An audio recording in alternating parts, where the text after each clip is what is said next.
Wiggity, wiggity, wiggity, wiggity, wiggity, wiggity. Wag more bog less. Wag more bog Dropping less. beats. Greg, are we recording? Yes, we are, Scott. First time back in the studio with my homeboy Greg. We back. Look at him over here. We back. We back. You look like you're about to rob a bank, dude. I am. I'm going to rob souls. Quarantine slumber Wagner. What? He's been doing his jam, but hey. What? We're excited to be back. We're excited to be back, guys. It's the first episode that Greg and I have been together in a long time. We are both COVID-free. Thank God, been tested via our employers for free, so suck it. Just kidding. But either way, we're excited to be back in this Don't game. talk to me like that, Scott. Love you, Greg. Actually, I'm pushing out all love. I'm pushing out all love to you. I can feel the love vibes. We got the new studio gear. They're, I guess, what do you call it? I don't know. You called it a turkey leg. Emblem, whatever. Either way, love you guys, but we have a very cool guest today. We're going to introduce her in a minute. Matt. What? Wag more bog less. Wag more bog less. Wag more bog I want to less. hit the studio. The studio. You want me to video the studio? I'm not sure. All right. No, don't. No, do it. Don't. I want you to do what you feel like you should do. I got it. All right. We'll throw it up on the YouTube page. We have the new for everybody that's listening that are new listeners. We have the Dog Pack mini vlogs. In addition to that, we have we do. In addition to that, we have every episode up on YouTube, on Spotify, on Apple Podcasts, everywhere you listen to podcasts, Stitcher, iHeartRadio, all that good stuff. We love you guys. Listen to us, follow us, subscribe, all that good stuff at Barkology Podcast.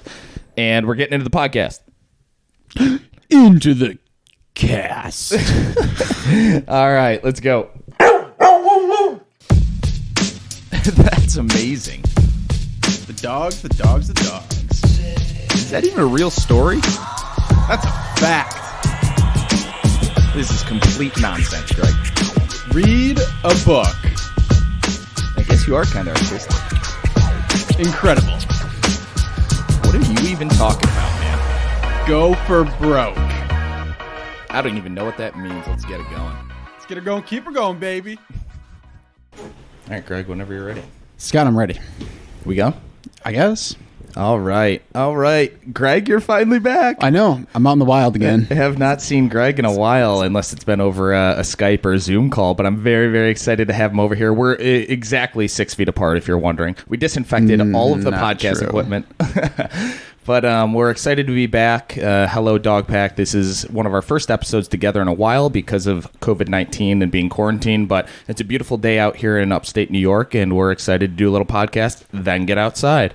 But even more importantly, Greg, we have a very special guest today. Yes, we do. And our guest today is Denise Mange, and I think I'm pronouncing it correctly. But to give you a little background on her, she's a dog trainer, pet intuitive, pet numerologist, speaker, and founder of Pet Prana. Yep. That's quite a title. That is. Yeah, just from the info I've read on her, I'm very impressed. I'm excited for this. Super, super cool. And we talked to her a little bit before the podcast, found out she's from Brazil originally, went to Boston University. Now she's kicking it on the West Coast, so she's been all over the place. Yeah. But Denise is a pet expert and founder of Pet Prana. You can follow her at Pet Prana on Instagram. She combines traditional training techniques with numerology, meditation, energetic considerations, and pet guardianship, which I'm not 100% sure what that means. We've read the bio, but we're going to let her tell us a little bit more about that. But Yeah, she believes... Those are words I don't understand. It reminds me actually of doing a little bit of yoga. Remember back in the day when we were yoga folk? Yes. So quite good at it. She believes in a proprietary process of, that translates beyond behavior, and she really is focused on how your pet's behavior can give you insights into the potential transformation that can take place not only within your pet, but within yourself. So it's almost self-help for your pet's sake, which I think is awesome. So with no further ado, we're going to introduce Denise Mange, and we're going to let her tell us a little bit more about herself. So Denise, you there? I am. Thanks so much for having me on the show, and I'm so excited I get to talk to both of you. This is exciting. And as you mentioned, I'm from Brazil. I grew up there until I was 18. I came to the United States for college, and I was also in New York for 13 years. And then I came to my senses with the winters, being Brazilian and all, and I jetted on over to Los Angeles. So it's been quite a journey, and I've learned a lot along the way. I started my, life with animal companions working in advertising. So, growing up, I actually never had a pet. I always wanted one. I always loved animals. But growing up in a big city like São Paulo in Brazil, we grew up in an apartment building, and believe it or not, my dad never liked animals. So we were never allowed to have a pet of our own. Oh. So the closest I came, I know, right? Sob story. So the closest I came to it was, when I was working in advertising in New York City, one of the accounts I worked on was Purina. And so then I got my fill. I got to talk about pets, their relationships with humans. And, after about 10 years working in advertising, anyone in that corporate role will tell you that's like dog years.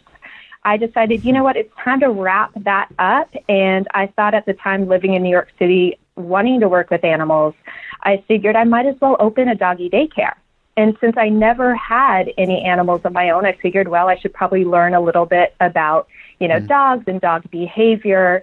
And so I took a course, I did my mentorship program, and I realized that the one-on-one working with humans and their pets was really where it was at for me. That's what inspired me. That's what excited me. And I also started noticing, coming from the advertising world, where it's all about studying patterns and trends and people's, underlying needs and motivations, even if they can't really express it. I started realizing that a lot of the pets' behaviors were really kind of picking up on the energy of the home or what was going on in their humans' lives, and the wheels started turning. And from there, I developed this philosophy and approach to dog training, which marries both, of course, traditional training, because, that's important. We have to set up that line of communication with our animal companions, give them jobs to do, teach them boundaries.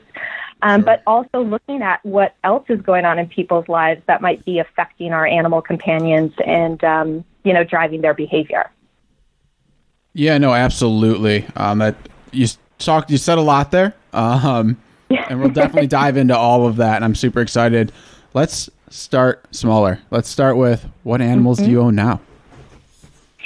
So here's the thing. Again, I find myself in apartment living in Los Angeles. Uh-oh. So I personally don't have any animal companion of my own, because if I did, they'd be at daycare all the time. So I've had the benefit of just working with all these animals that I train and hugging on them and loving on them. And I get to bring some home every so often when their parents travel. They'll come stay with me. Oh, that's nice. So best of both worlds. Yeah, tell us a little bit about what you do to train animals.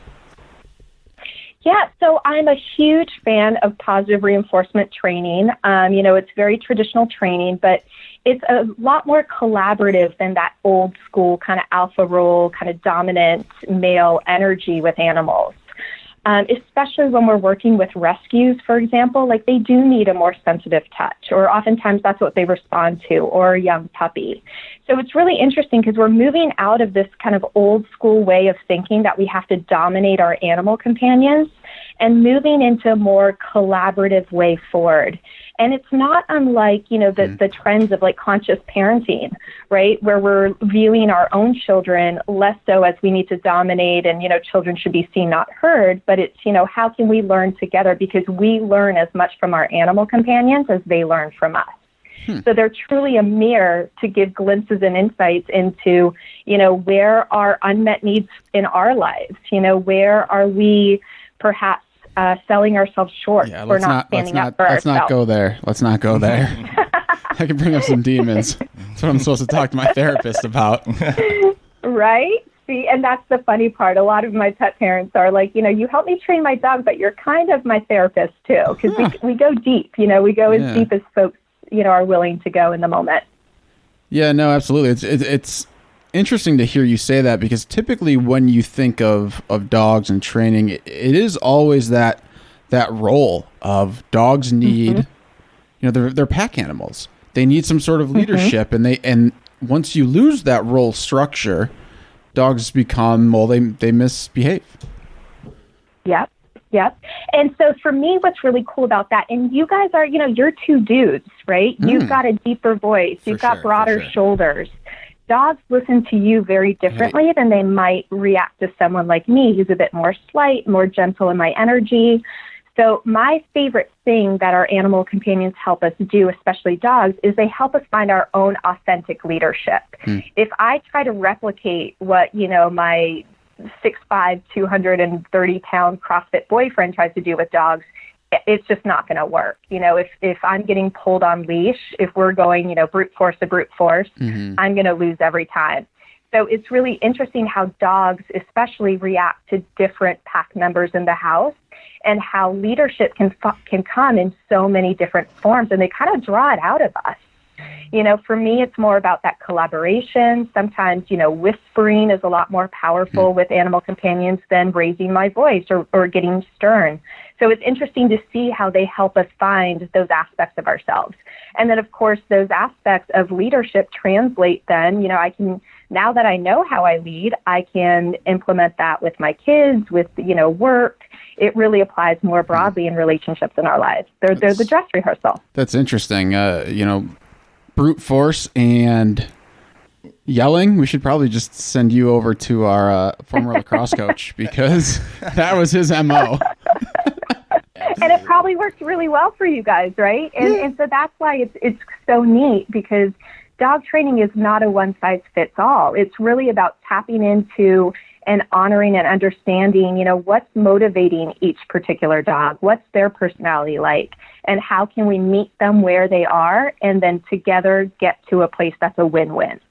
100%. And I think that's such a good point to emphasize to any of our listeners, because I can relate and Greg can relate, because we have 3 very different dogs. Although we have a yellow lab, we have a yellow lab pit mix, and then Greg has a golden retriever. They're all completely different personality wise. So all of them respond differently depending on the way that you approach and the way, in I guess realistically, your demeanor, your tone of voice, as you mentioned, male versus female. But, today, for example, we put a complete costume on Utley, and he's the most laid back dog ever. His personality was like, hey, I need a better costume. It wasn't take this off of me. But if you put it on our other dog, Leah, she would have completely freaked out. So it's interesting. And that's a very mild example, but I can see how it relates across the board for all dogs everywhere. But one thing that I was looking at in your bio was that you're a certified animal communicator and intuitive energy reader through top experts in the field. So explain that. Break it down, because this is the first I've heard of it. Not that I'm not a believer by any means. I'm a very spiritual person. Greg is as well. But tell us a little bit about that, because that's something that I don't know if you necessarily see or hear in upstate New York too much, but I can see just being a little bit more progressive on the West Coast. This could be very popular. Yeah, and it's actually really interesting. I thought when I moved to the West Coast that it was just going to be like I was going to be mobbed, right? Because it is very LA, the bluff. But actually, most of my client base is kind of Midwest and Europe, where they don't get a lot of exposure to this kind of philosophy. So, and I'm actually one of the more grounded people. I mean, if y'all have ever been to LA, no offense, LA, but the type. There's some groups that are really kind of airy-fairy, and for me, it's all very grounded. And so basically the animal communication or intuitive, energy reading comes from the notion that it's something we can all do and tap into. As pet parents, you've probably done it. You're incredibly intuitive. I always say I'm an expert in dog training, but trust your, mommy or daddy gut, because you intuitively know what's going on with your animal companion. But, I've always been very sensitive to the energies, and I could always not only just read a room, but I just had this weird thing where I knew things, almost like a little bit of that psychic tendency, I guess people might call it. My wife, sorry to interrupt you. My wife is a total believer in mediums. Don't interrupt, Scott. Yeah. So, I mean, it's interesting, because when I started working one-on-one with the pet parents, I actually almost quit dog training, because I was like, there's got to be more to just bossing our dogs around. This just makes no sense. And then I started kind of coming into people's homes, and I would just know things going into it. And then they would divulge those same things. And so there's a lot of different ways that people do animal communication. You know, some animals bring forth to the animal communicators, like, I like this treat, or I like this ball better. Other animal communicators get the medical intuitive, like, okay, they've got an issue in their spine, you got to give them, 3 drops of this, and they'll feel better. For me, the animals have always just illuminated patterns going on in their pet parents' lives. And it's interesting because I evolved from just kind of having that in the back of my mind to help inform some of the conversations I'm having in the moment with the pet parents, to actually doing animal communication sessions and intuitive readings. And I mean, what some pet parents say, they're like, how could you or my animal companion even know that? That was something that happened in my childhood. That was something that is so vivid to me, but I've never shared it with anyone. So the animal companions have brought up, more recently I'm thinking of, I had an animal communication session the other day, and this person reached out to me because she just couldn't get over this. Her dog was having accidents. And it was just all over the house. The dog was 8 years old. There were no bladder issues, nothing going on. It came out of the blue. And so she contacted me. And so we did the animal reading, and the dog had pulled up that in her childhood, her father had had a lot of affairs, and the mom felt really kind of stabbed in the back and took it out on the daughter, who is now the pet parent. And the daughter always had felt this responsibility of hiding the secret and kind of holding it in. And just recently, she was having these emotions of, it wasn't my fault. Now as a grown-ass woman, that wasn't mine to hold, but she hadn't expressed it to anyone.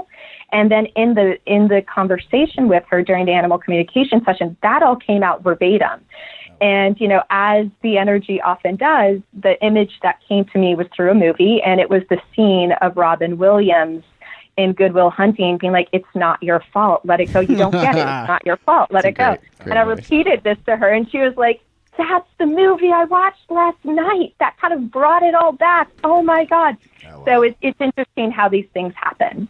Oh, 100%. Yeah, and that's, those type of things are one of those unexplained phenomena that happen in our world today. But I truly believe that between dogs and from a person to a dog and a person to person, it often can be translated and occur more often between you and your dog, because I've had pets my entire life as well. I know Greg has, and Greg's actually had a bunch of different types of dogs. He's had huskies, he's had labs, retrievers, all that kind of stuff. But very different. I've only had a husky. Oh, huskies and retrievers. Either way, very different dogs. I grew up, I had all sorts of dogs, but it's interesting how you can kind of vibe and feel and try to understand your pet's behavior to consider some sort of clue in a way that, maybe I can help you or they can help me. And I know that's something we talked about specifically relating to COVID-19 and being quarantined. And I know that this is something that can be taken up by a lot of our audience, and maybe you can explain a little bit further how the anxiety that your dog's possibly feeling or that you're possibly feeling can translate into your day-to-day life, but even more importantly, how you're going to kind of take that and move back into the real world once we're not quarantined anymore. Absolutely. That's such a good question, because, I think any pet parent will attest to the fact that, number one, different animals come into our lives at different times. So whether you've had a long-time companion and then you find yourself quarantined, or perhaps, during this reset period, you adopted or fostered a dog or a cat or any animal companion, the philosophy really applies across the board. When we're in the same physical space and we're sharing our kind of connection, they pick up on our energy. Our animal companions are one of the most intimate relationships in our lives. They see us at our most joyous, they see us at our most vulnerable. We don't hold pretenses, whereas we might kind of hold it together around other humans for fear of judgment. With our animal companions, we tend to let it all hang out.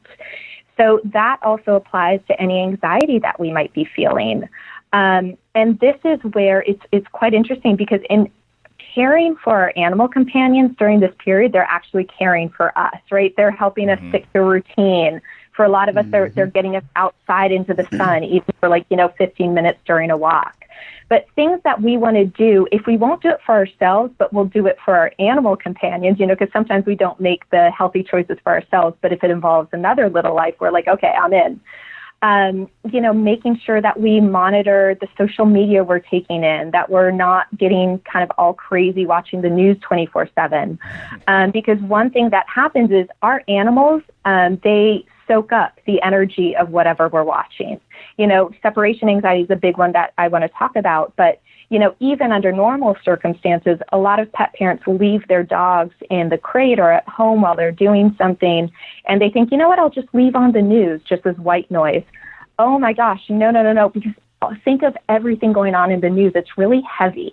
So we can be really a lot more choiceful and mindful about, what we're tuning into, just like with the virus, it's about energy, it's about physical hygiene, right? Being careful what we're bringing into the house, washing our hands. Mm-hmm. We want to have that same aspect of hygiene when it comes to the energy. So making sure we're not bringing anything into our home that's stressful, that's going to add more anxiety. And then routine. As much as the energy is important, so is the traditional training aspect of it. So making sure that if in your regular schedule, your animal companion is, whether it's put behind a doggy gate in the kitchen or left in a crate or put in the bedroom for 2 hours a day or 5 hours a day, make sure that you're doing it at least for an hour, so that they still stay within that vibe of, okay, this is my safe space. There's going to be times where we're apart, even if you're in the same apartment. Just removing the visual eye contact of them seeing you is going to be helpful, because the two behaviors that we're, as trainers, we're like, oh gosh, we see the spikes coming, are going to be with separation anxiety and then reactivity outside on leash. They're not used to hearing the cars whirling around. If they're a new puppy, maybe they haven't even experienced other dogs on leash. So those are the two things we really want to work on from a traditional standpoint. And it's also going to help us with our anxiety, right? When we have tasks to do and we're working together, our mind is preoccupied on those productive objectives. Yeah, absolutely. And that's something that I've actually started to notice. And even before talking with you and actually talking with Greg over the past couple weeks as well, is that we've noticed that. You can be sitting there and although you're doing Zoom calls for work and it's required and you're doing this, you're doing that, you're actually home more than you normally would be potentially. 100%. So you're sitting there in front of your computer and your dog acknowledges that you're there. But you're not actually making the eye contact, comforting them, making them feel nice. You're doing work, but you need to take the time to literally, like you said, an hour or whatever it may be, to sit there and create and bond with them, because that's essential for them. And luckily, my dog, both of my dogs are 7 and 9, so they're older. They understand. I hope they understand that they love us.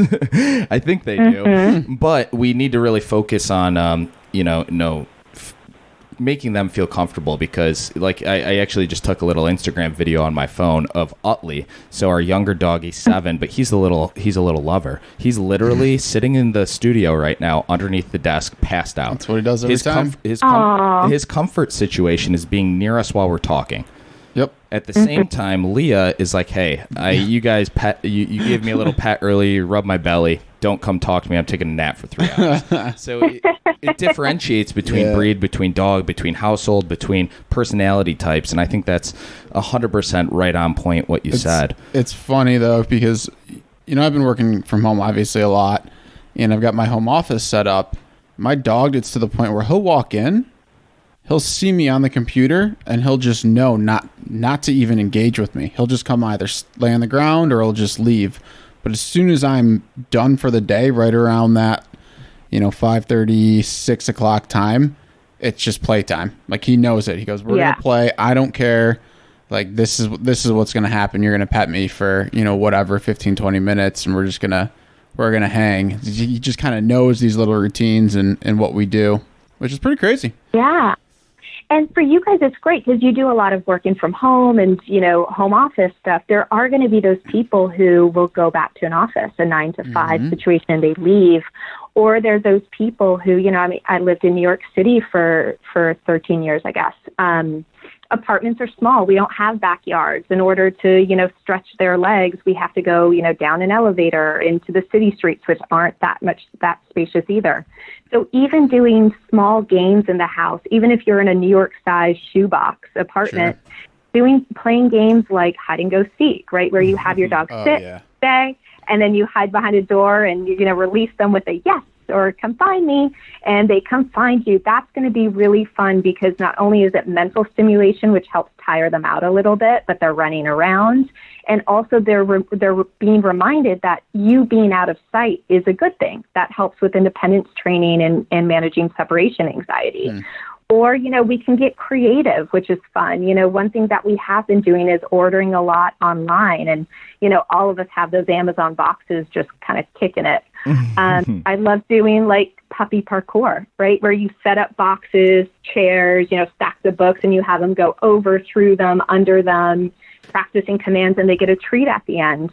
So you guys are so fortunate that your dogs are pretty laid back, but there are those folks who, adding to the stress of this reset period and COVID-19 and what's the new normal going to look like, they have some really energetic little animal companions running around. So those are some games that help, that you can do indoors in an apartment any size. That's amazing. And, one kind of a running joke, and I don't know if we've really discussed it in too many of the recent episodes, but Greg's dog Oliver is notoriously known for having a massive booty. He's got a big old butt. So I just picture him like waddling his fat butt and his reckless tail through a bunch of Amazon boxes, knocking those over. He would just bowl right through them. But at the same time, he's like that extra big kid who doesn't really know personal space, but like at the same time, you love him. And that's going to be beneficial for him. That's the stimulation he needs to continue on with the day. Just let him knock over a bunch of shit. Yeah. Give him a little treat, hopefully a dental treat for his he's got great teeth. He's actually really healthy. We go for a lot of long walks. So I did want to ask, though, because, this is one thing that we kind of alluded to, but want to continue moving forward on. And I think it's going to be beneficial for a lot of the listeners. I mean, specifically over in LA or some of the big cities on the West Coast, or for us, we're closer to New York City where, I can't imagine the lives that they've been living down there with pets. But moving into a time period where we're in phase 1 or phase 2 of reopening society, what are some tips that you can give? And let me kind of take a step back. While we're in quarantine, our habits undoubtedly have changed, probably for the worst.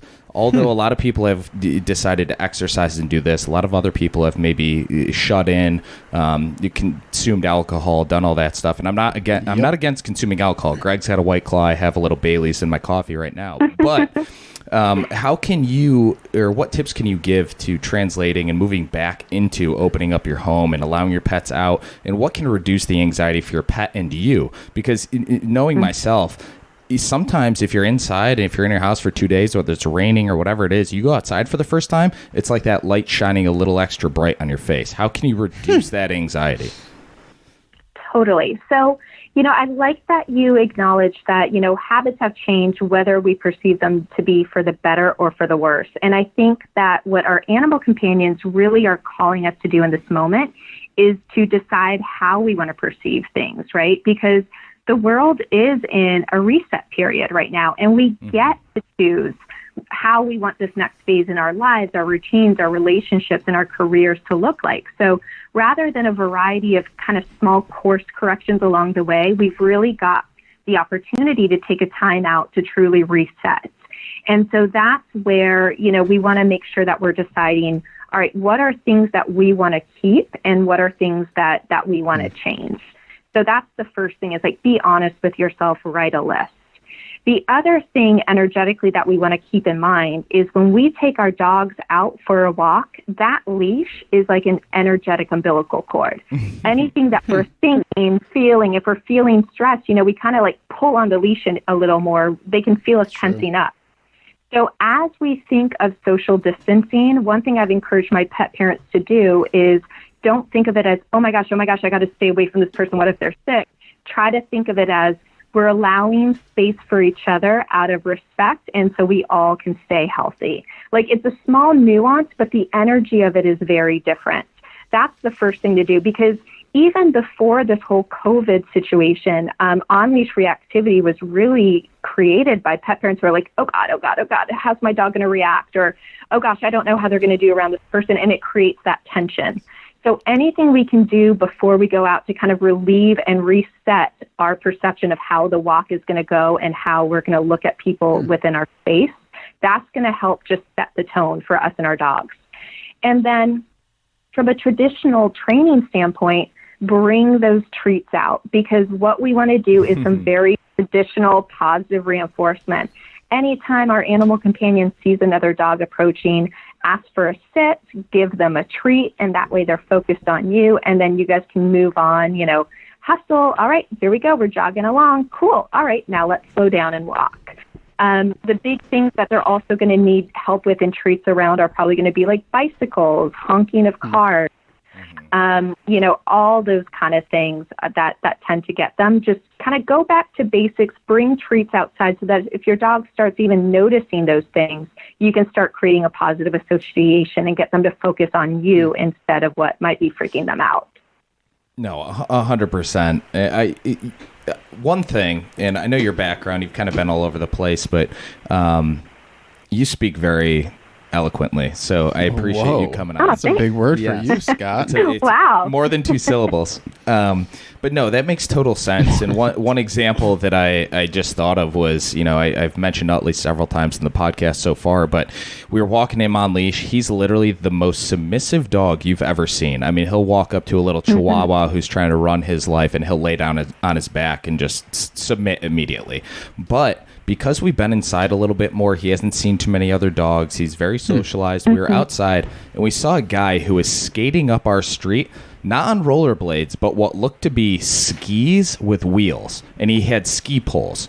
So he's humming. Yeah, I mean, it freaked me out, too. I almost bit the guy. Yeah, see? It's weird out here, too, okay? It's not just California. But he actually got kind of nervous, and he didn't try to bite or anything, but he did lunge at that because it's just like, what the heck's going on? I'm overstimulated. And those are the things that you're going to have to slowly work your way back into without freaking your dog out. So it's a phenomenal point you made.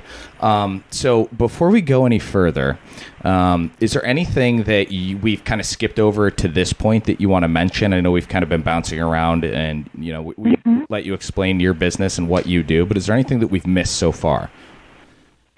Well, I think that just really reiterating the point that anything that's going on with your animal companion, whether they're barking on leash, whether they have separation anxiety, whether they're having accidents, or maybe, they're reflecting something really positive, they're really well adjusted, that's always a glimpse into your own energetic terrain and what's going on in your life. So, it's really important that we're introspective as we look at our pets' behaviors and that we include ourselves in that dynamic to understand if we're asking our animal companion to make big changes, we probably need to make some big changes in our lives as well. Oh my gosh, I totally agree. And, for me and for Greg's been working his ass off during quarantine. I'm going to put him on the spot right now. He's benefiting and improving his life from a work perspective, but he used to be into working out and all this kind of stuff, and he hasn't worked out much recently. Lost about 20 pounds in the last Greg's been losing weight. 6 months? You look shredded, bro. I look terrible.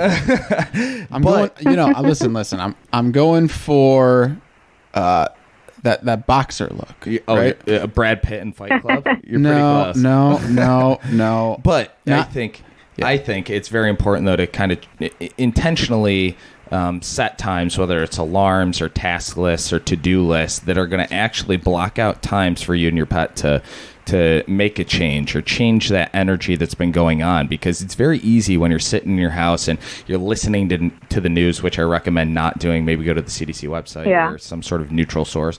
But either way, I think it's very important to take a little bit of time and intentionally do that. Block out a 2-hour period of your day where you're going to get a little exercise, walk your dog, do this, do that. What's the Mark Wahlberg movie where he's a boxer? The Fighter. Yeah, The Fighter. I'm going for that look. All right. No, not Mark Wahlberg, the crackhead brother. That's where I'm aimed at right now. Kristen Bale. Yes. Yeah, you know what I mean. Sometimes it happens, all right? Okay, so tell us a little bit about, for you right now, I know that your business has definitely changed over the past couple months. So tell us a little bit about how you've been branching out, I guess, being where you are, being secluded, having regulations on what you can do from a personal standpoint, the limitations on how close, in quotation marks, you can get to people, and you're wearing a mask. So what have you done to continue your business?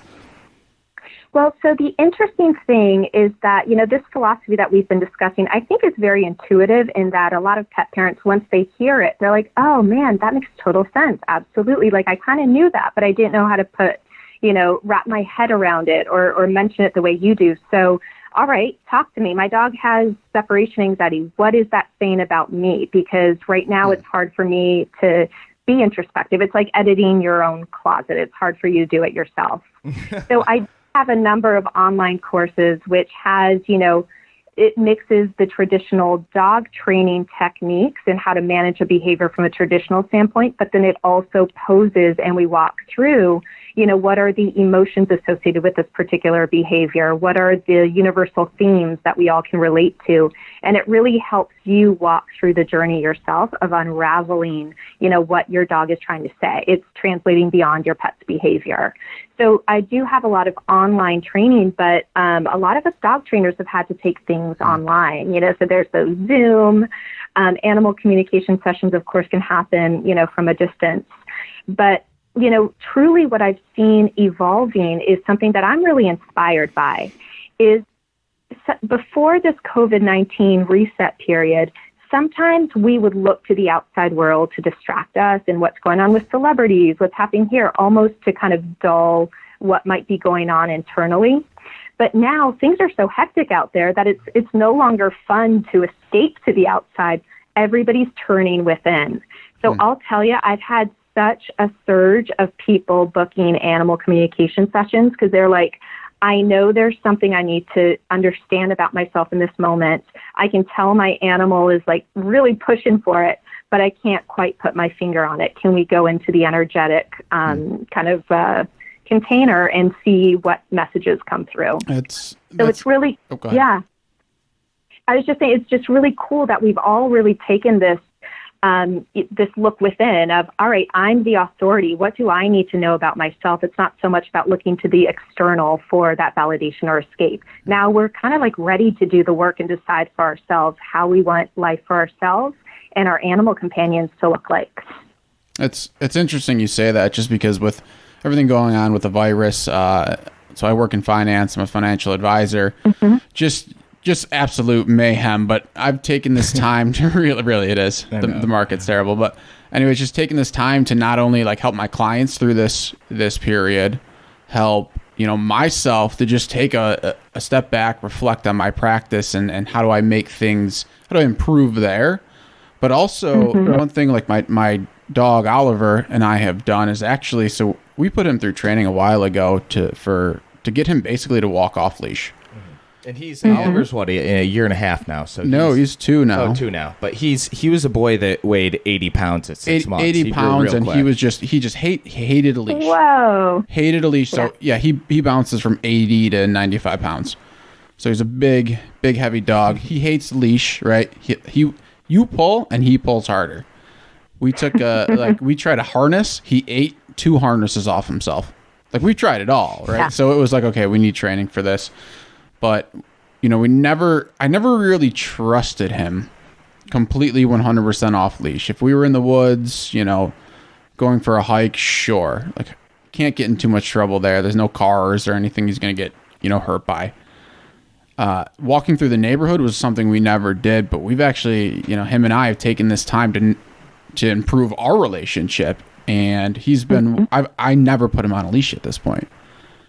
And you can see sort of that transformation where it's sort of a trust thing where I'm going to give you a little more leash, interesting word, no leash, but you have to respect, when I say sit, when I say come, when I say heel, You know, you have to do that. And you can just see the, There's a you balance. can really There's just a see balance that being that created. balance and that bond. And actually, you know, once we mastered that, we and I say we because it's definitely him and I. Partnership. I've taught him to sit before we cross the street, and I have to say cross to get him to cross the street.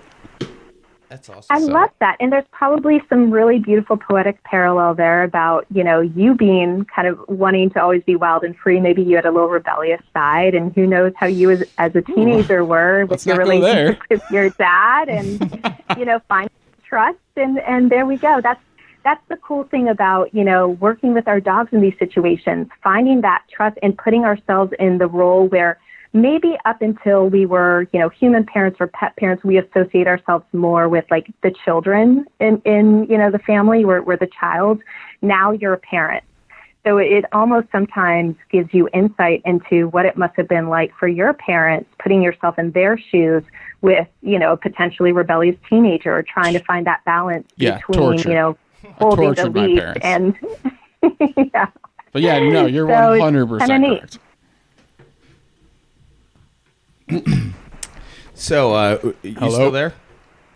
Oh, yep. I Sorry, I think I cut out for a second. Oh, no. So one thing, we're coming up on about 45 minutes here. We don't want to cut you off by any means, but one thing that I wanted to ask you about is I noticed that you were invited to help develop the pet category for top-rated wellness apps. So tell us a little bit about that, and if I'm not 100% on point with what I just said, let me know.